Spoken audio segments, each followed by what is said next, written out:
Andes, Present. William Buchanan, Present. William Gordy, Present. Nate Passwaters, Present. Donald Smack. Linda McComas, let the record show she is absent. We do have a quorum. So I'd like to have a motion to approve the budget work session for today's board meeting agenda. Can I have a motion, please?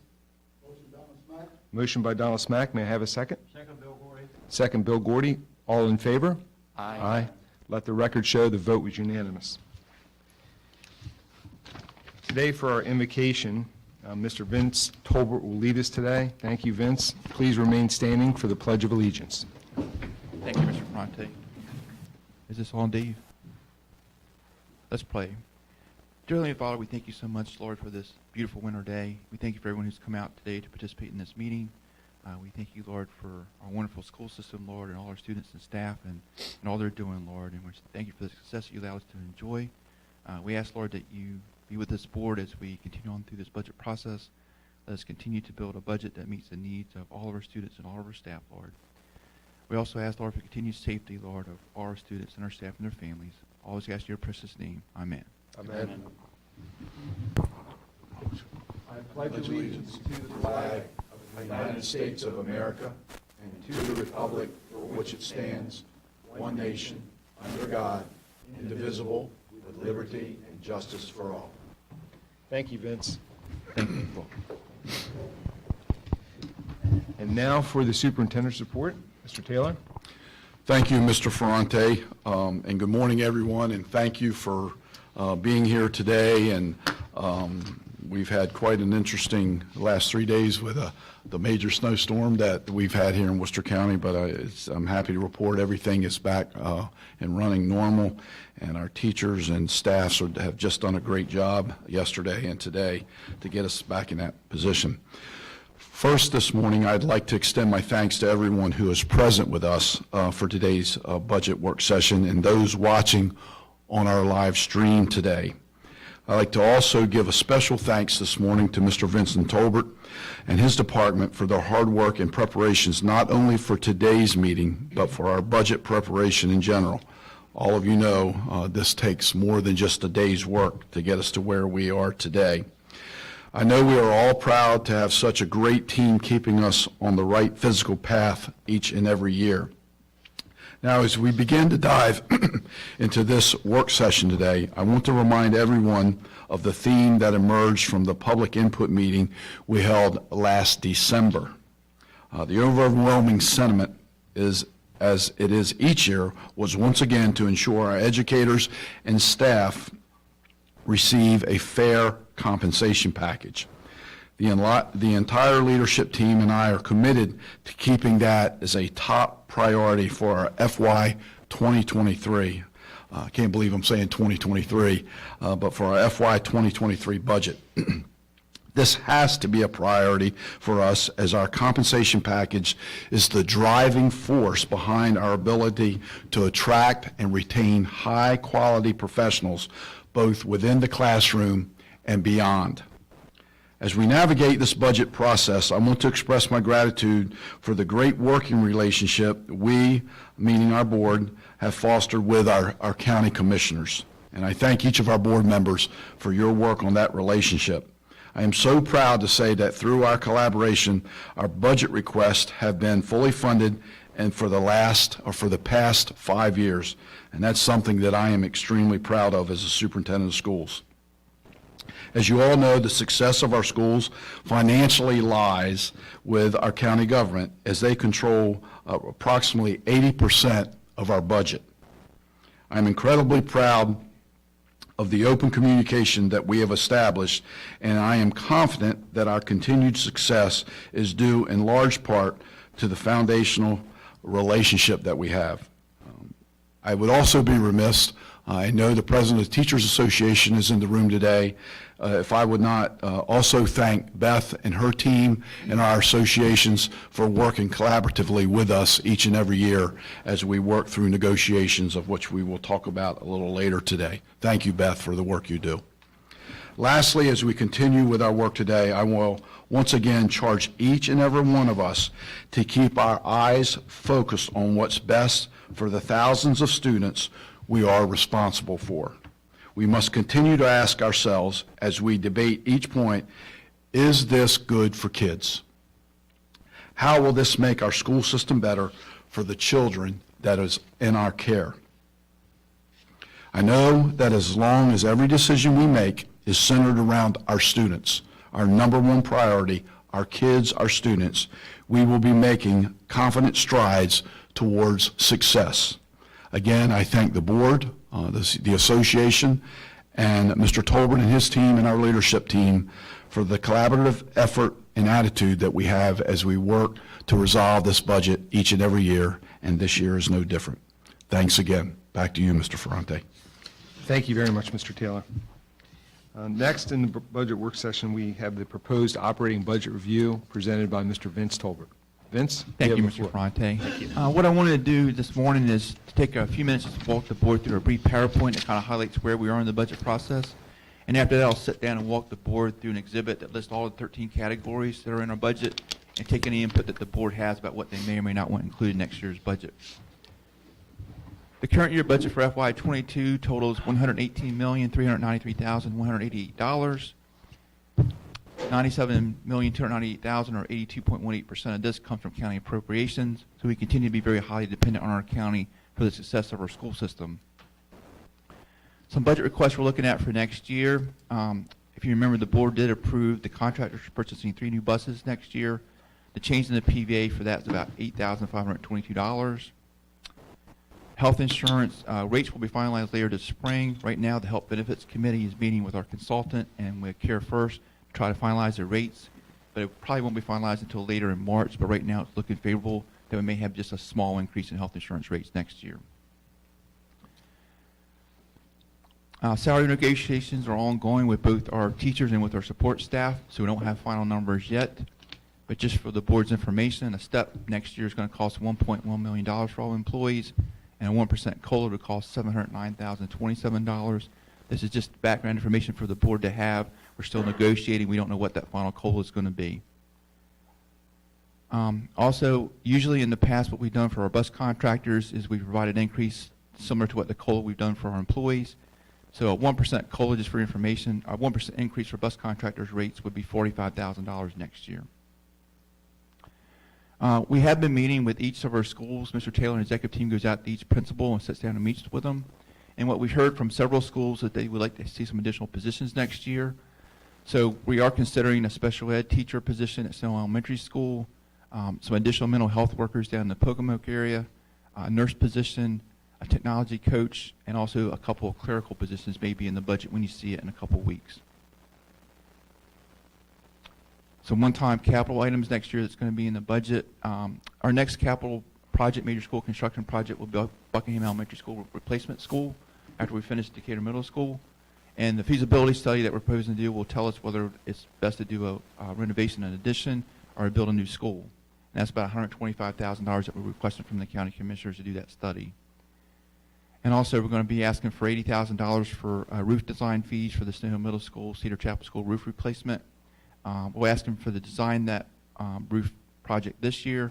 It will be in our CIP in the fall that you see in September, and we're hoping to do that project in the summer of '23.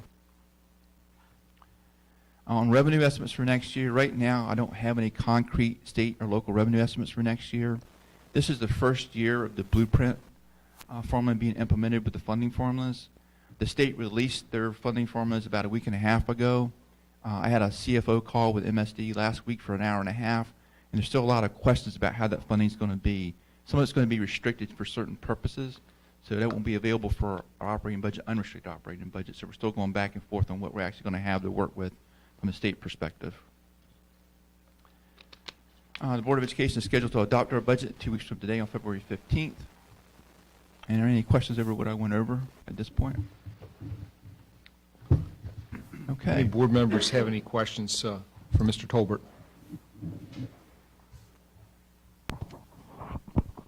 Vince, I just have one question. Sure. Over our budget last year, what is the percent difference between our budget last year to this year? Well, we haven't determined that yet, Mr. Fronte. It's going to be because we're- determined on the 15th. Yeah, when we see what the final negotiations with salary numbers and those kind of things Okay. are included. Yeah. Okay, I'll have that information for you on the 15th. all right. Any other questions for Mr. Tolbert? Yeah, I've got one. Sure. Vince, in regard to positions, we're just asking for one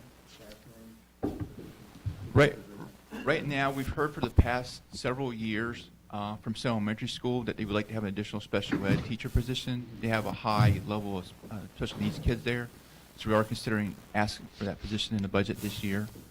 So yes, but that's the only one that we're asking for that. We're also asking for the clerical positions, the mental health workers down at Pocomoke, and a nurse position, and instructional technology coach. Have any of the other schools asked for additional teaching positions? Oh.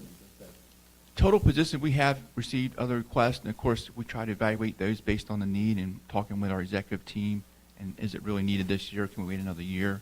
We don't want to do 20 positions in 1 year, so we're trying to get the highest priority with the biggest need at this point in time. Mr. Buchanan, also, to answer your questions, yes, a straight one answer. Some of our principals ask, when I meet with them, I use a process that I used when former superintendent used. I go with our executive team to every school principal and fine tune everything. And many of them will say, I just want to put this out there, within the next couple years, I may need this position or that position. So several of them put it out there for consideration, as Mr. Toller said, for the next couple years as we move forward.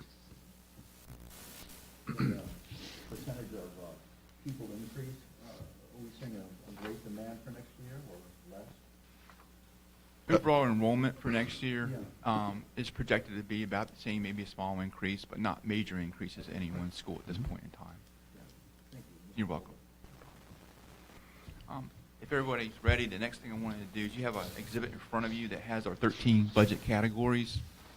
And I just wanted to walk the board through the categories and let you know what's in each category and to see if you have any input on what you might want to see added or changed for next year. Does everybody have that exhibit in front of them? First page is administration, category 1. This includes items such as Board of Education expenses, superintendent, finance, payroll, HR, auditing, and legal fees are included in this category, and that goes from pages 1 through 4 in your exhibit. Any questions on the area of administration? The next category would be instructional support. That's pages 5 through 8. Items included in this category are principal salaries, assistant principals, coordinators, chief academic officers, school secretaries, graduation expenses, those types of things are included in instructional support. Continue to move on to page 9. 9 and 10 are instructional salaries. Of course, this is the largest budget category percentage-wise. It's almost 40% of our total budget expenditures are instructional salaries and wages. This includes teacher salaries, guidance counselors, educational assistants. That's pages 9 and 10. On page 11 through 12, our textbooks and supplies category. This, of course, includes textbooks, library books. It also includes the funds for our Apple lease for our iPads that we did a couple years ago. Those funds are included in textbooks and supplies. On pages 13 through 16, the category of other instructional costs. This includes fees related to athletics, copying contracts for our copiers that we have in our schools, and also for internet services to our buildings.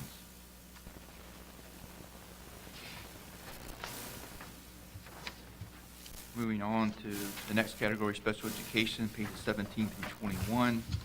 This includes our special education teachers, special ed EAs, consultants for special education, special ed materials of instruction, and also tuition for out-of-county placements are in the category of special education.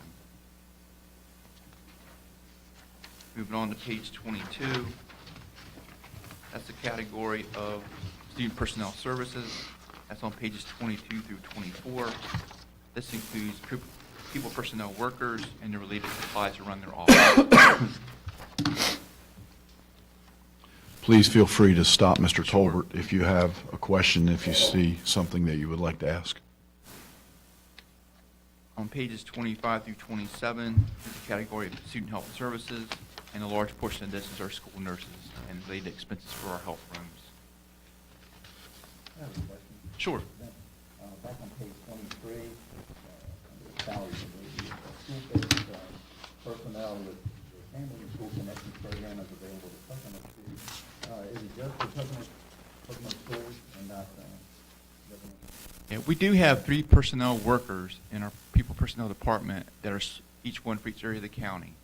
And then about probably 8 or 9 years ago, Dr. Andes was still here at the time, there was a push for to add a people personnel worker.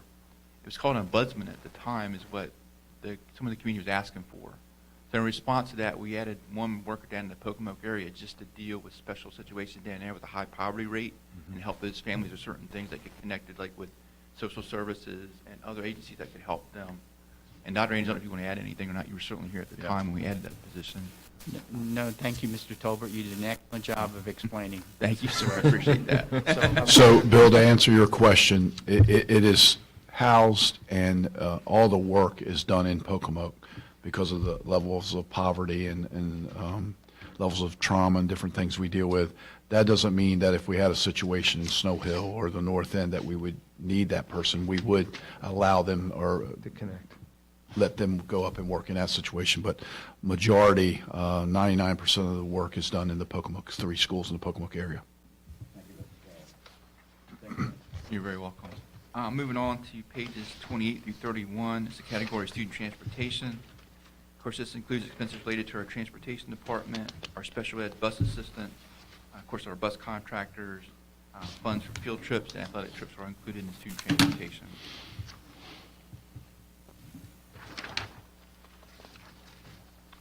Moving on to page 32, operation of plant category. This includes salaries for our custodians, various services like trash removal, alarm fees, custodial supplies, and also a large item in this category is utilities, for the electricity and those types of things for our school buildings. And moving on to page 38 through 41 is maintenance of plant. This includes our maintenance workers here at the central office that perform maintenance on all of our buildings, and also related supplies and equipment for maintenance department. Mr. Tolbert, I'd like to comment on that, if you don't mind, to Sure. the board, just as a reminder. And it's been this way for several years, not just under my leadership. We do what I believe a phenomenal job with a minimal maintenance staff for 14 schools in the central office here. We are not, we don't have a lot of people in that area, and our team under, at this time under Mr. Slacum, again, it amazes me each and every year how much work we get done with just a few numbers for all those buildings that we have in our county. And those of you that have been around either as an employee or whatever, and most of you, as I look across this table here, have been in our school system for a number of years in a variety of positions, I think would agree with that those guys do a phenomenal job, and we're able to keep the costs down with a few folks. So I'm really proud of that. That's a great point, Mr. Taylor. We typically rank 22 or 23 in the area of expenditures and maintenance per pupil, which means low expenditures out of the 24 jurisdictions. So you're exactly right, Mr. Taylor. Moving on to the next category on page 42 is the area of fixed charges. This, of course, includes tuition reimbursement, the employer share of FICA, health insurance is the largest item in here, OPEB cost, and also the local share of teacher pension. And just a note for some of the new board members, if you look down the bottom, the local share of teacher pension at $2.1 million. That's something that was fully funded by the state of Maryland up until 2012. We didn't pay anything for teachers' pension. And then in 2012, they started passing back a portion of that cost to local school systems. So now we have $2.1 million that we pay for teacher pension out of our local budget. It wasn't there before 2012. Mr. Tolbert, can I ask you to please, for our new board members, just a quick review on what OPEB is, please? Sure, and right above that, that's a great point, Mr. Taylor, is OPEB funding. OPEB is Other Post-Employment Benefits is what it stands for, and it's basically health insurance for our retirees. And right now, we have, as you see, $2.8 million that comes out of our funds to go toward OPEB. And we're in a joint effort with our county government to do that. And luckily, our county government has stood behind us. And that total cost is probably about $6 million a year for our retirees that we pay. We only pay 2.8 toward that OPEB contribution that our county government is paying the rest Except of it. the rest, yes. And they've also committed to funding that liability over the next few years through a special increase in tax that they did 2 years ago. They're behind us 100% with OPEB liability. And other counties, it doesn't happen in other places. Right. Most of the time, the board's on their own to fund that OPEB liability. But our county has stood up and partnered with us on that, which is huge. About 3 years ago, staff at the county office met with Mr. Tolbert and I and said basically we were going to have to fund a lot more, and it meant cutting quite a few positions in our school system to do that. I immediately went to work with Mr. Tolbert, meeting with county commissioners and telling them that that would just be a bad thing for us. And I'm proud to tell you that our county commissioners found a way, as Mr. Tolbert said, to help us fund that without us having to cut positions in our school system. So we were very grateful, because there was about a 24-hour period where we thought we were going to have to do that. And I'm talking about significant cuts. And they came through and found another funding source for us so that we didn't have to do that. So I want the board to know that and how that took place. Just 2.5 of that 2.8 is provided directly from the county when they increased that tax rate 2 years ago, the income tax rate, to help fund OPEB. They put $2.5 million in our budget, and that 2.5 to 2.8 comes directly from the county government. They come from our funds. So I think that's important to note, too. Dr. Andes, please feel free to respond if I forget some of those points, because that kind of stuff began during your tenure, and I probably don't know all the history to that as well. Thank you, Mr. Taylor. I think Mr. Tolbert explained it. It's liability. So money's being set aside for future liability. That money is not being currently spent.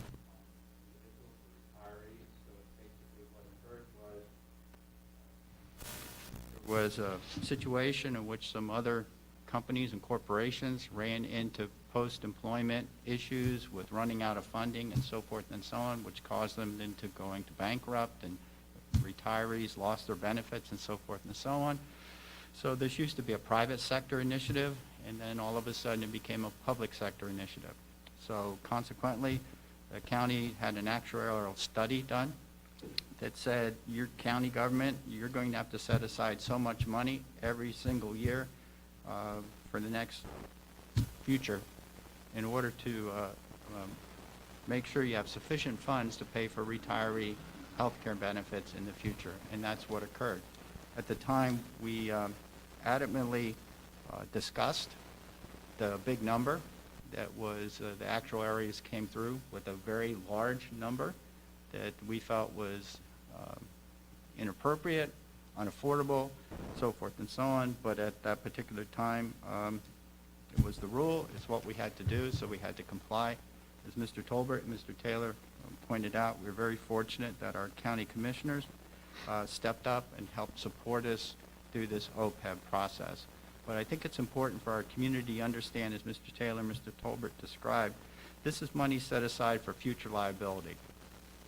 It's not money set aside for next year or the year after. It's for future liability. I don't know how else to describe it, because I'm not an accountant, not a CPA. I'm a social studies teacher. So hopefully that helped everyone understand, or I totally confused everyone. But that's the history of OPEB and how we ended up with that OPEB liability entering into our operating budget. Dr. Andes, thank you for updating us on that. We didn't know if you got a new degree or not, but you did a great job. Thank you. I deeply appreciate that. Vince? Thank you. The next on pages 43 and 44 is the category capital planning, and basically what's in there is our facilities department, Mr. Joe Price, part of a secretary, and a few supplies that his department uses. On page 45 is our technology of $200,000. And that's not all we spend on technology. That's just what the county gives us. It's kind of a complicated explanation, but the county commissioners give us so much money for technology and for capital, and that's included in MOE, so that has to be included every year to keep MOE going forward. Understand. So that's why it's shown separately. It's continued a reoccurring technology cost. And also on capital improvements of $100,000, that funds on page 46 are used for safety concerns that may come up during the year at different buildings to address those that come up throughout the year. And then on page 47 is school construction. It has two projects that I talked about in my presentation, the feasibility study at Buckingham and the roof design fees at Mill Middle and Cedar Chapel School. So that's kind of the summary of our budget. A lot of numbers aren't in there yet because we're still negotiating for salaries. They'll be updated when the board adopts the budget on February 15th. I'll have much more detailed information at that time on Okay. cost. Any questions on what I went over? Yeah. Anyone have any questions for Mr. Tolbert? Are the negotiations moving along? They're moving along, and I feel confident that Ms. Shockley Lynch is going to get us to the finish line. No pressure. Okay, all right, yeah. But I think we're in good shape. Mhm. Vince, I want to thank you and your staff. You guys do an incredible job. You're very comprehensive, and you always present a report that's very easy for us to follow along with, so we thank you for that. Thank you, Mr. Fronte, I appreciate it. So in summary, Mr. Tolbert, what we're asking for, the superintendent is recommending is basically a flat-funded budget with the only exception of the positions that have been identified, as well as any collective bargaining negotiated increases. And the bus contractor. And the And bus bus contract. contract. Yes, sir. That's correct. Uh-huh. Thank you. You're welcome. Any other questions? I have a quick question. Yes, Mr. Passwater? Mental health position. The purpose of that is for students, obviously. Are they going to be able to assist our staff as well in needs? Typically, it's hard to assist our students. I'm not sure if there was a need from staff members. Mr. Taylor, do you want to weigh in on that? Or? Mr. Passwords, that's a great question. It is focused on the kids. We also work with the Worcester County Health Department, and they provide quite a bit of services to us when available. And some of their services encounter our adults or our professionals if so need be. Now, I say that because that's how the process goes, but that doesn't mean if we have a crisis situation or someone in desperate need that our mental health counselors in our schools won't work with the adults. It's not a totally hands-off, although the focus is on the needs of our children. But I will tell you that in each of our schools, if someone is identified or comes and asks for some support, we find a solution, whether it's through an outside agency or internally, and we have done that before. So nobody goes without being led to some appropriate assistance should the need arise. Thank you.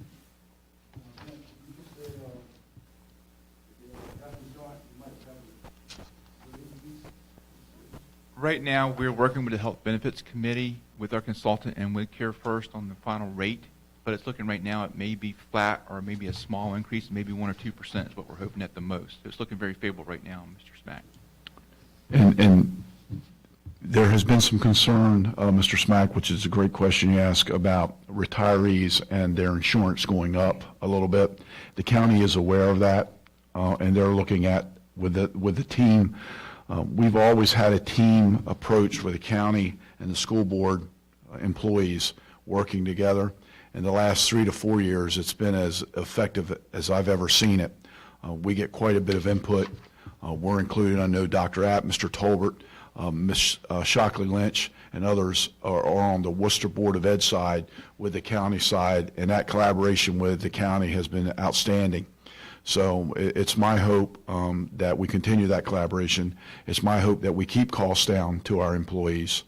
And it's, as Mr. Tolbert has explained, it's also my hope that we keep that, what the county has to pay, it's a rather large number, as close to where it is today instead of the increase. Because sometimes those increases create some problems for us in other areas when there are high increases, and understandably so. The county has to foot that bill for us. And we're very fortunate in Worcester County to have an outstanding insurance plan still in effect. So, great question. Thank you for asking that. You're very welcome. Any other questions for Mr. Tolbert? Oh, thank you, Mr. Frank. I appreciate that. Thank you, sir. I appreciate it. Mr. Tolbert, thank you very much. Thank you, Mr. Appreciate that. Fontaine. Again, just as a reminder, Vince, thank you again. This will be finalized, and everything will be brought for your vote and your consideration at our February 15th meeting. So now we have time for public comments. Individuals may address the Worcester County Board of Education for 1 or 2 minutes regarding information, commendations, or concerns which may need future board attention.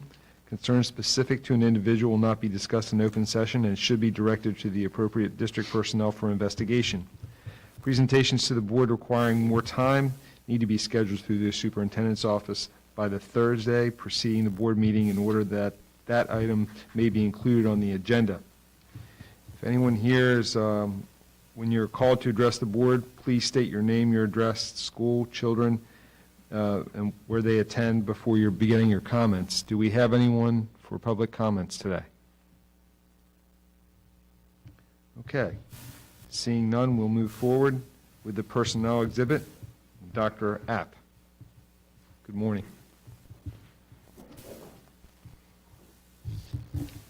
Thank you, Mr. Ferrante. Good morning, Board. I have a very short agenda for you to consider this morning. We have 3 new hires for your consideration. Kevin Bull, Custodian 2 at Snow Hill Middle School. Robin Stegman, Blended Learning Virtual Special Ed Teacher.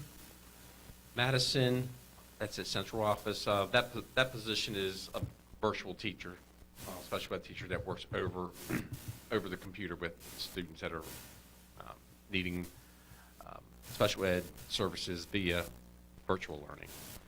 Madison Smith, an educational assistant at Buckingham Elementary School. Superintendent requests that you approve the agenda as reported. Thank you, Dr. App. Can I have a motion to approve the new hirees? I have a motion by Nate Passwater. Second, Bill I have Buchanan. a second by Bill Buchanan. All in favor, signify by saying aye. Aye. Aye. Let the record show the vote was unanimous with Mrs. McComas absent. Thank you. Thank you, Dr. App. Okay. The upcoming board meeting, the next regularly scheduled Worcester County Board of Education meeting will be held on February 15th, 2022, in the board meeting room at Worcester County Board of Education Central Office located at 6270 Worcester Highway in Newark, Maryland. The open session will begin at 10 a.m., and the board will immediately consider voting to convene in closed session under the provisions of Article 3-305B of the Annotated Code of Maryland. The board will reconvene in open session at 12:30. The board meeting information is posted on the website at www.worcester12.org, located under the board meetings/board docs. So we are still in open session, and I'm going to ask for a motion to enter into closed session under the provisions, general provisions of Article 3-305 of the Annotated Code of Maryland for the following reasons. Section 3-305B9, to conduct collective bargaining negotiations or to consider matters related to negotiations. At this time, can I have a motion to enter into closed session and a second? So moved, Bill Buchanan. Motion by Mr. Buchanan, second by Mr. Smack. All in favor, say aye. Aye. Aye. Let the record show the vote was unanimous with Mrs. McComas absent. We are now in closed session.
Dee, can you close that door, please?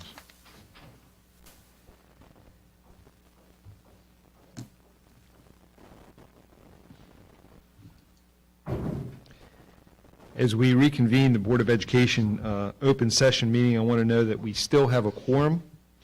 And a closed session meeting was held today pursuant to the general provisions of Article 3-305B of the Annotated Code of Maryland to discuss matters related to negotiations. So I'm going to ask for a motion to adjourn the open session. Motion by Donald Smack. Second by Bill Buchanan. All in favor? Aye. Let the record show the vote was unanimous with Ms. McComas absent.